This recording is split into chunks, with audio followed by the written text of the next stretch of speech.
Before we get into this week's episode of the Goals Eye View, we would like to do a tribute to Scott Calderoy. Obviously, a part of Torquay United and Stoke Gabriel, the whole of the South Devon football community has been shocked and just very saddened by this news. Personally, for me, I remember him playing in a Torquay United's like sort of Legends game under Nicholson era. I loved his character. He made some fantastic saves as well. I then saw him play. I think Torquay played Stoke Gabriel in a pre-season friendly. We had a trialist team, and he was brilliant in goal that day as well. And you can just tell by all the tributes what a fantastic person he was and inspiring as well. And all of us at Talkie Talk, all of us within the Talk United fan base, and of course at Talk United, are deeply saddened and give all of our respects and tributes to his friends and his family. Thank you. Here's Hargreaves, chance for Torquay! Chris Hargreaves, the captain! If he stays onside, Carlisle checks instead. He's looking for Benny. Sells! Hello and welcome to this week's episode of the Goals Eye View. I'm joined by Tom, Clive, and Chris. Plenty to talk about. Torquay United are top of the league. See, Chris, Ole, was it last week? ole. Was it last Sorry. week or the week before? You said steady on, Swan, and I said we could be top by Christmas. Well, it was the week before. No, which is funny because I'm the optimist and you're the pessimist, generally speaking. Well, So, I saw second half of that Truro game, mate. Second half of that Truro game, 2-0. We'll start with the game, of course. We'll start with the game. Clive, run us through. Bit like my love life, really. It was all over in the first 7 minutes. Thanks. First game, first goal was an absolute beauty. The Moose with a first-time volleyed pass from the centre circle, and our very own Will Jenkins-Davis gets in on goal, holds off a labouring defender, slots the ball beautifully past the squinting into the sun goalkeeper. Squinting into the sun goalkeeper's day got no better at all after 7 minutes. When he was embarrassed again, ball whipped in by Cody Cook, and then Jordan Young with a chested finish from point blank range, 2-0. Thanks for coming. Off you go, really, wasn't it? Musa missed a good chance second half. Farnborough, in fairness, they're no mugs, and actually they gave as good as they got for most of the rest of the game, but they didn't really look like scoring because our back four's mental, isn't it? It's like AC Milan in the 90s.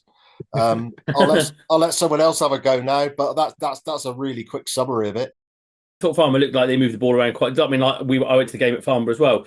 They moved the ball around quite well. I thought they looked like they didn't. They lacked a lot. The sides have been moving the ball around quite well, haven't they? And have no threat in the final third. I think Heyman made one save in the 95th minute, didn't he? And that was it. So they didn't really look like scoring, did they? I didn't think. But as Watton noted, as the chairman noted during the week in their chat, it was just a really mature performance. If you think what happened against Chelmsford, which is what, a couple of months ago now, and there was a bit of panic, and defensively we let ourselves down a bit. We were just solid, strong, didn't look like conceding, organised. I mean, to say to me that, as you say, I mean, Cafu, sorry, Jordan Thomas at right back was has made a massive difference, and again the back four were just solid again, weren't they? It's kind of almost what you come to expect now a little bit. Yeah, firstly, apologies to anyone watching this tonight. My internet is being particularly It sounds great, but it sounds great. This one's for 2006. Spotify, I think. I'm for Spotify this week. They're probably enjoying it. I think, if anything, I think the blurring helps. Cheers, guys. I know I can rely on all of you. Anyway, back to Farnborough.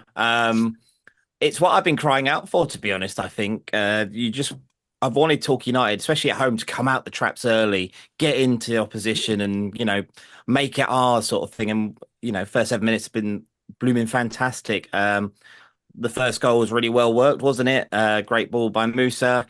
Will Jenkins-Davis running from his own half and slotted away really nicely. And then the second goal, it was hard to tell from the highlights. I mean, I wasn't there, so I can only go by the highlights. But Jordan Thomas has got there first, 100%. The Farnborough keeper, he's the only one that's really complaining. The rest of the Farnborough team seemed resigned. So I think that kind of gave it away personally for me. I think the pitch side view video that came out a couple of days ago slowed down. Jordan Thomas has got there first. So he hasn't. He really hasn't. I keep doing it myself, mate. It's Jordan Young. Sorry, Jordan Young. Jordan Young. Jordan Young gets there first. And we never really looked like conceding Farnborough got into the game. They grew into it. That Ricky Holmes is a hell of a player at this level. Mm. 37, I think he is. And Yeah. probably player that Paul Mahern said it on the radio. He was his man of the match and caused a bit of trouble. But, again, Hammond hasn't had anything to do until the 95th minute. And that's the story of the game. We all expected a really tough encounter, third versus fifth, and we've come out on top and ended up top of the league. So fantastic, great buzz, great crowd once again. Hopefully we can maintain this. We're in the driving seat now, and it's up to us to carry on. And you look at the fixtures we've got coming up, winnable for sure. And you just want to go into Christmas being number one, don't you? Great buzz for the club and everything else. So Like after the shambles of last season, we've deserved this, don't we? I was away at a family surprise birthday up in the Midlands, and when the cake came out, it was exactly the same time that Western-super-Mare conceded to Enfield. So it was just like, happy birthday, talking on top of the league. And then, yeah, nice. It was a nice few minutes in my life, to be fair. I had a yellow hat as well, birthday hat. So it really was, it was very nice. I was gutted not to be there, but absolutely over the moon. I was celebrating all Saturday.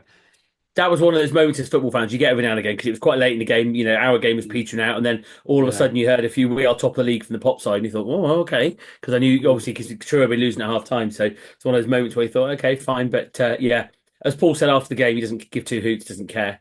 I get that because I've been telling everyone I find at work this week that we're top of the league, but so I've done 28 games. How many games? Got to make the most of it as a fan, as a player. You don't, as a player or manager, of course, you don't get complacent. But from a fan's point of view, those are little moments that really stick with you. I think I felt almost like kind of emotional. It's quite new for me. Yeah, but I was a little bit like. I was sat there. I was like, well, all we've gone on the last few years, and we haven't won anything, of course, yet. But I'm nowhere near that. But all the stuff literally only like 6 months ago, we didn't even know we have a club, and then we had like one player, and then we were like top of the league, and I just see this squad like getting better and better and better and better. Yeah. Now, what would have been really nice if we'd had some news that we'd extended the loan of a certain player from Plymouth. Oh wait, there we are. That was even better that it keeps rolling in. The news, the good news keeps rolling in. Will Jenkins-Davies, we're having this discussion off air. We were talking the other day when Clive were, and it was just like, what do you put? You put on the table. You think there's a chance he's local, he's in form. I know there could have been a football league, maybe loan or national league, but he's playing really well. He's still very young. He could get a promotion on his CV. That may only come along once. Look at players from the National League South winning team like your Jake Andrews and all that. You only get a chance sometimes to win one thing, and that's huge. Local lad, of course, as well. I think it's a great decision all round. Playing under a Plymouth legend as well. Yeah. I think it's an interesting one, Sam. I agree because I think that for clubs like Plymouth, it must be a fine line with kids like him because he's playing at a level that he's probably better than, in truth, in terms of where he's playing at. But he's playing every week. He's playing 90 minutes every week. He's in a team that's doing well. It's good. It's got a good environment. He's playing, scoring goals. So is that better, or does he go to I don't know Barnet or somebody in the National League where he's coming off the bench, not playing much? What's better? And I guess you always want to play games of football, don't you? And certainly within something that's local. He's from Torquay, fits in, went to the grammar school, so I think it fits everyone, doesn't it? I think it suits all parties. There was rumours he might be looking at Yeovil, wasn't there? I'm sure I read that on social media today. Yeovil were interested. I think it's just a test to the football club how great of a job the football club's doing.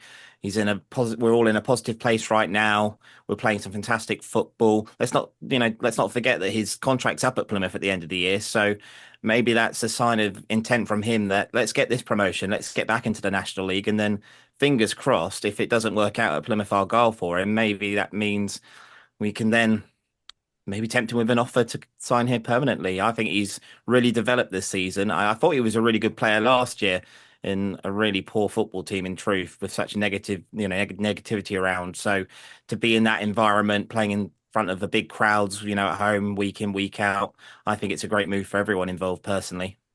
He seems to be a sort that can handle it as well, doesn't he? Because he never stops looking for the ball, doesn't seem to let mistakes get to him because he's got a mistake in him, but he'll just keep coming and keep going. I think the other huge plus of the signing for us is that it will mean Dave Thomas gets to ask a different question in the press conference tomorrow, Yeah. because quite rightly, he's been asking Paul every week, is there any news on Will Jenkins-Davis? No, Dave, no, there isn't. So He now didn't there even get the is. question out last week. That's right. That's right. Yeah. No, So Dave. great. It is great news. I'm really, really pleased with it. Also, fantastic is a kit that or top that I am wearing. There you go, get the badge. Caused a bit of controversy, which has been dealt with very well. I read the statement from Joe Lovell, our CEO. Now, obviously, as a Talkie Talk podcast, I like to represent everyone's views, of course. I personally understand why people are a bit sort of fed up by it, of course. Don't quite understand why people were so fed up by it. I think a lot of positivity has happened over the last few months. I don't really see why it's such a big thing. But anyway, I'll read out Joe Lovell's thing on Twitter, which has cleared that up better than I can. So a quick note to explain the rationale behind the making of a Torquay United 125th anniversary shirts limited edition item and why it was only available in a club shop today.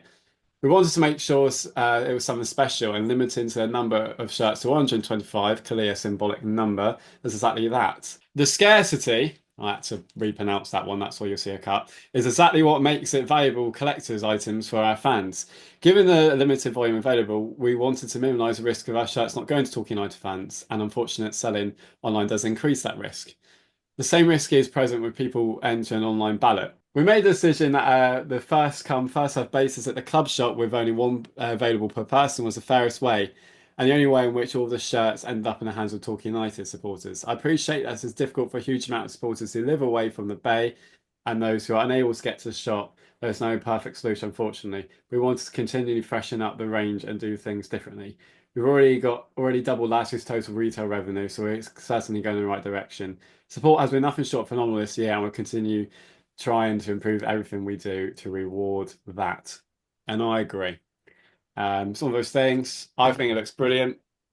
It was just so happened I was actually by Talking United at the time, so I thought, rude not to, but I think it's brilliant, and it's just it's such a like a landmark year, isn't it? Any other thoughts before we move on? I would say I think it's interesting that they're coming up with inventive ways to turn revenue. The guys talked on the chairman's chat last night, which we'll probably move on to next. And I thought those stats about the revenue from retail was just incredible. I mean, it's I think it shows the lack of effort that was been put in before. Conversely, it shows the effort that has been put in since they took over the ownership of the club. So yeah, it's a staggering number, but it shows, doesn't it, that the fan base is there and people will spend the money. So, and again, those shirts sold out in just a few hours, didn't they? So just another inventive way to think of ways to earn money. What were they, £75 each? I mean, I can't do 75 times to 125 in my head, but it's a decent amount of money. Season ticket discount.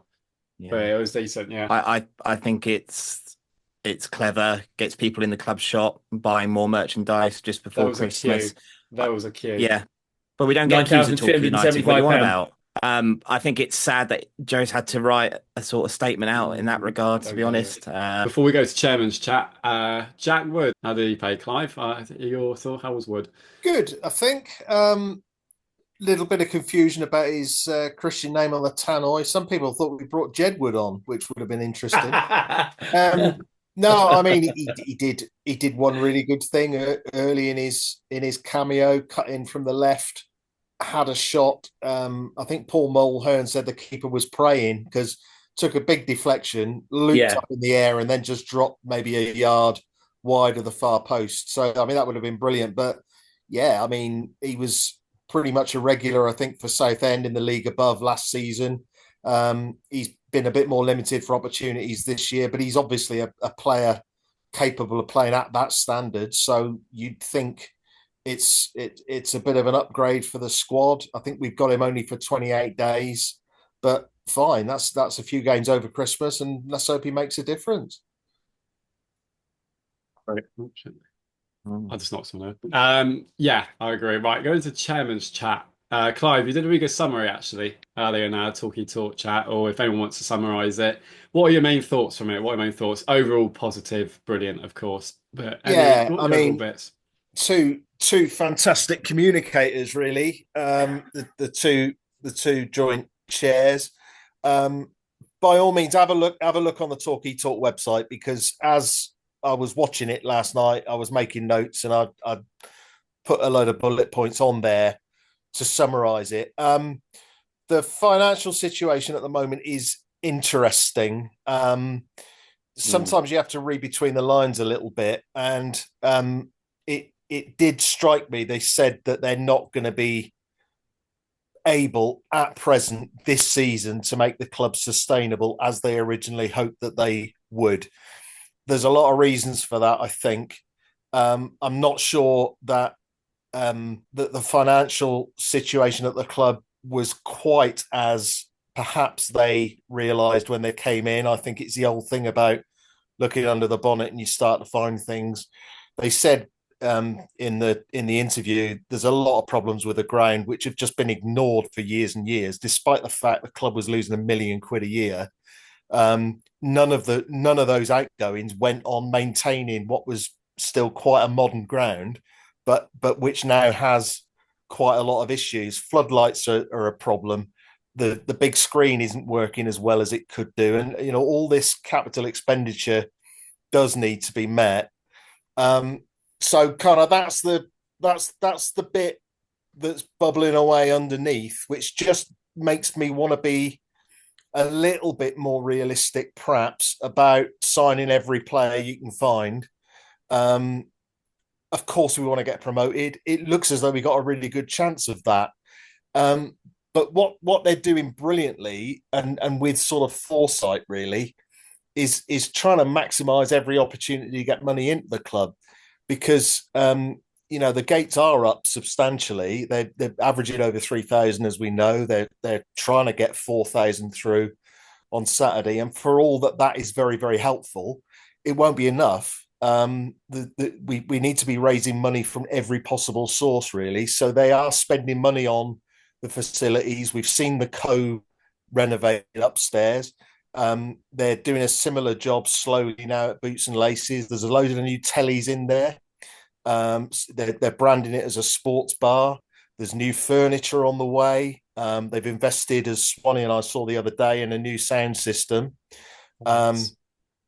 Just as an aside on that, New Year's Day, there's going to be a little bit of a Talky Talk panel event in Boots and Laces. Probably me, Swanee, and some special guests up on the stage. So please come and see us there. We'll try and make it as interesting as we can, but it'll be quite quick. And if it's boring, you can just go and get into the game anyway. That's fine. But it'd be lovely to see as many people as possible for that. One more bit, because I don't want to talk for hours about it. Go and watch the video or read the report on the website. But one really interesting thing is that they would love to get control of the green space next to the swimming pool, because that opens up so many opportunities in terms of fan zones, in terms of catering, in terms of being able to put events on. They're trying to open a dialogue with the council, and let's hope they get some joy with that.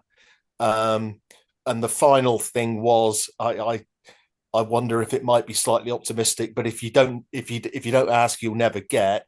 They would like to negotiate with the council about maybe not having to pay rent for a while, on the proviso that money is actually invested into, for example, facilities at the ground, for example, facilities to put on events, which just brings opportunities for the whole of the community. Playmore area, Torquay, Torbay more widely.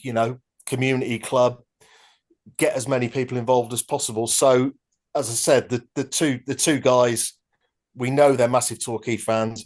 We know they've put their hands deep into their pockets already, and I think we can trust them. And they're being pretty transparent, really, about the way things are going. And it was very, very good to see. Yeah, brilliant summing up, Clive. Well done. Anything else to add, you two? There was a comment about the fact that knowing that Cody Cook is a big risk. That if we lose Cody Cook, that's an area of the squad that they know that they need to look at, because I think in general it's looking pretty good. So that's kind of, I guess that's where they're focusing on the capital. And I guess the situation with, interesting to hear what and say with both him, Jack Wood and Jordan Thomas. He's tried to sign them in the summer, couldn't get them. Circumstances dictated they've now become available. So kind of keeping your ear to the ground on players who you wanted before. So yeah, I mean, Cook being absent is the big risk, because we saw against Horsham the style of play differs and struggles a bit without him. So it's good to know that were something to happen to him significant, that they've got that across their budgetary requirements. But yeah, they're just great to listen to, aren't they? They're passionate, they're knowledgeable, they're experts in their field, which is ultimately what you want at your football club, isn't it? For me, it's just 40 minutes of open communication, which is what they've promised us since their tenure. Good or bad, they're going to communicate things to the fans. And just the hard work and the effort that's going into this football club. Yes, of course, it was going to take a lot of investing and a lot of money to get the wrongs righted. I mean, it's that old adjective, isn't it? You've got to make money, you've got to spend money. And I agree, Clive. I think there's a lot that maybe was not as good as it seemed at the time. And obviously, if you're going to fix these problems, I think it's right that you try and fix them rather sharpish. I don't know the time frames on when they're looking to get floodlights and stuff. I imagine that'll be something done over the summer.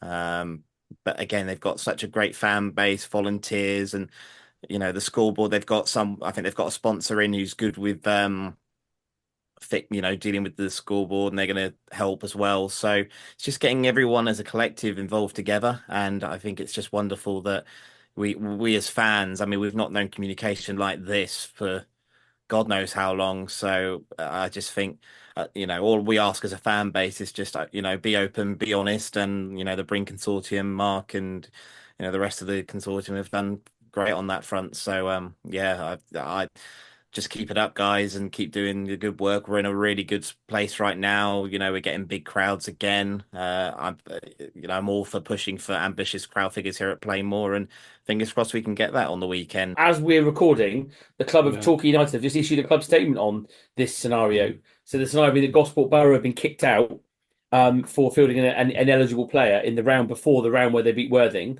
And Worthing have announced they've been reinstated and they'll be playing Torquay United on the 4th of January, 2025. However, Torquay United issue a statement that reads, Torquay United FC is aware of reports regarding our upcoming FA Trophy fourth round fixture, which is scheduled to take place against Gosport Borough on Saturday, the 4th of January. At this stage, the club has received no official update from the FA regarding this matter and has requested confirmation as soon as possible in order to provide clarity for our supporters. The club will make a further announcement in due course. So it would appear that everybody knows about it, apart from the opponents, which is interesting. Shambles, absolute shambles. Give us a buy. Well, We're there we proper are. news round this week, aren't we? We're proper, it's I like know. structured everything. Great, isn't it? Right, okay, so going into Kelly's corner to end this week's episode. Go on, Kelly, take us away. Thank you very much to everyone who wrote in this week. Our Kelly's Corners question is, we wanted to know what your favourite Christmas moments or stories were following the goals over the years.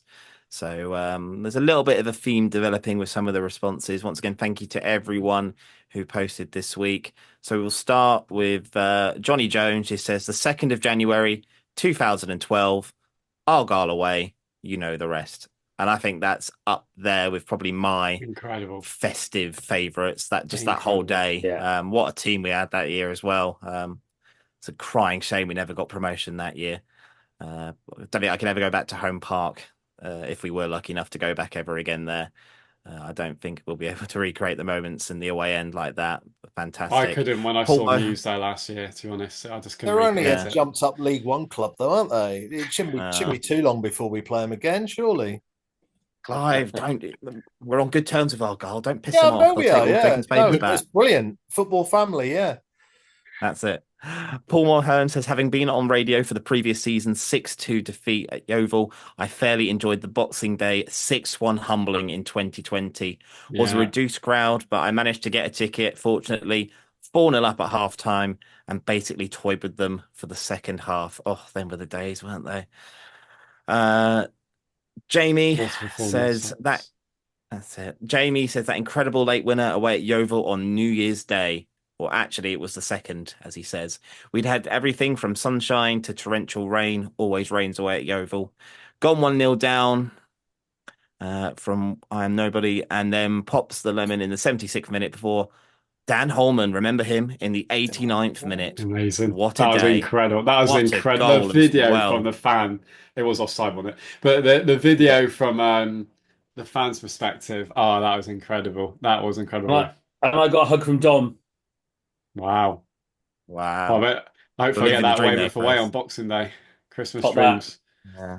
Clive, do you want to tell us yours? Oh, I can do. Yeah. I was really chuffed. I managed to find the YouTube footage of it as well. Because sometimes, as you get older, you start wondering if you've imagined some of these things. But it was absolutely ace. St James's Park, Christmas 1994. Don O'Riordan, player manager. He actually made the first goal, put in a beautiful cross, which Darren Moore buried from about 6 yards out. But that brought us back into the game at one each. But my goodness me, 3 minutes from time, another corner, flick on. Who's at the far post? Don O'Riordan. Little I'm watching it classy now. side foot in. Oh, look at that. That little tiny away end that we used to love. We used to take the mickey out of it, but it was brilliant because you were only about 10 feet from the players. Oh my God, it was just wonderful. It didn't get much better than that, really. Fantastic. Rachel Malik says 18th of December 1993. First game at Torquay versus Walsall. Pretty dull game. Torquay lost 1-0, and the love affair spanning 30 years commenced. Right. Moved down to the Bay the following year.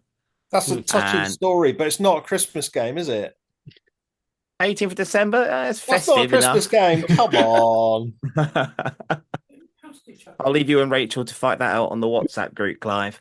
Fair enough. And there's Ollie who said, and this is one that we had to do a little bit of research for. It was one of those games that kind of gets lost in the memory. Mark Ellis's goal versus Yeovil in a 1-1 draw, which we discovered was just after Christmas, wasn't it, in 2022, or was it the new year?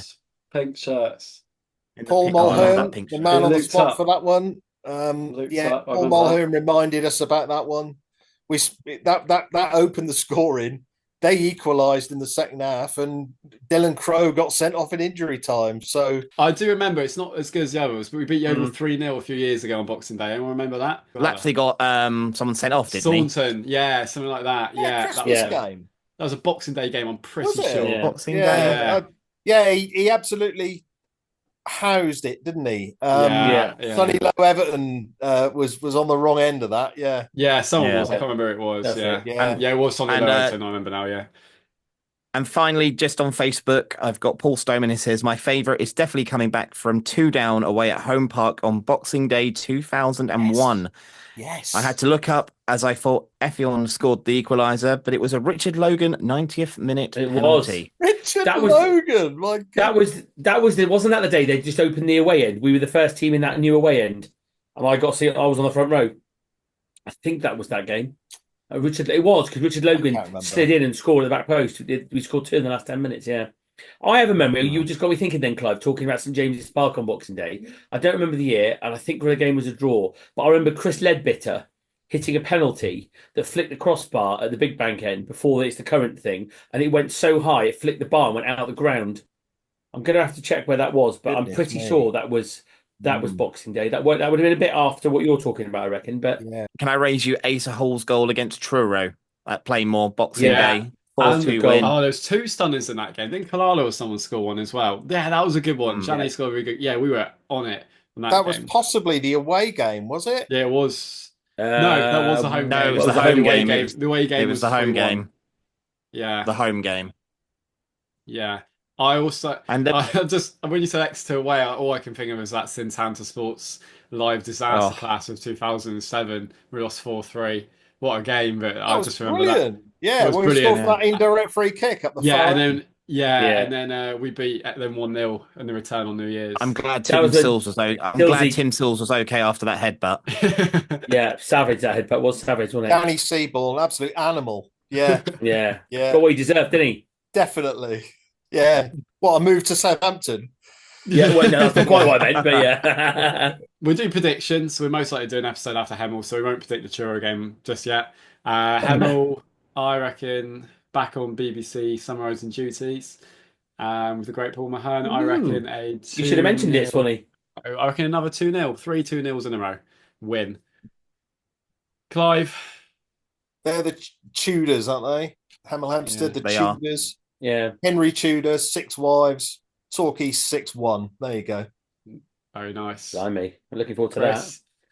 that. I'll be interested in how many fans they bring. Have you been doing any research on this, Clive, or not? Oh, I couldn't believe it. Somebody sent me a message earlier. So they've got their normal block in Bristow's. Yeah, block A. About 2 o'clock this afternoon, they'd sold 3 tickets, I think. So if we're going Oh to get no. 4,000 in the ground, we're going to have to get about 3,980, I reckon. We're gonna have to work hard, aren't we? Yeah, I Yeah. reckon. Well, look, it's a game, to be top of the league at Christmas, to keep the feel good factor going, to give us all what we want for Christmas. Yeah, I mean, it's a game that we've got to go for. Get in there, get in amongst it again. You'd hope they've been on a shocking run, haven't they? Before they beat Weymouth last week. It's So mad. They've fallen off I think mad. I would hope for a 3-0 win. So Hemel have got a new manager. They won their first game last weekend. I'm going down this weekend with my Hemel friend Dan and my Hampton mate Jason. We're going to spend the weekend down there. So in my head, best case scenario, I think we win 4-1. But I can easily see it being Torquay 1, Hemel Hempstead 2, because that's just what it'll be. They'll come in with a game plan, obviously, to frustrate us, sit back and try and get us on the counter, no doubt. I think my friend Dan said if they get double figures, that's a good crowd for them. Personally, I think there'll be about 3.5 in the ground. I think that'd be a good effort, but fingers crossed we can get a bit closer to 4. But I'll say 4-1 Torquay. Can I have one last really quick Hemel Hempstead fact? Last season, for about 2 minutes, we were top of the league at Hemel Hempstead. Yes. It didn't last very long because We lost. because We lost 3-2. we We had. lost 3-2. Yeah. However, we started singing we're top of the top league, of and the they league. went down the Well, other end the and thing scored. is, certainly at the start of the game this Saturday, we'll be able to sing it again, won't we? Because we Yes. are top of the league. Hemel Dan needs to be introduced to Clive to discuss away tendencies in the National League South at the weekend. That's a conversation that needs to happen. We didn't mention Farnborough attendance, Clive. We did promise the All Things Borough lot that we Oh give them yeah, they said they were some going to bring a feedback real coach quick. down, didn't they? They could have nearly filled 2 in the end. They had 97. Yeah, it's good. Good Very effort. good. Very good effort. Magnificent. Well done. Well done. Well done, everyone. Yeah, so there we are. Thank you for watching this week. Thank you for joining me, you three, as per usual. And we'll see you. We're most likely going to record on Monday. Christmas schedule of Gull'S Eye View. God, just what everyone Right. wants. Just what everyone wants. Right. And I'll see you in the next episode. Here's Hargreaves, chance for Torquay. Chris Hargreaves, the captain. He stays onside. Carlisle checks instead. He's looking for Benyon. Sells.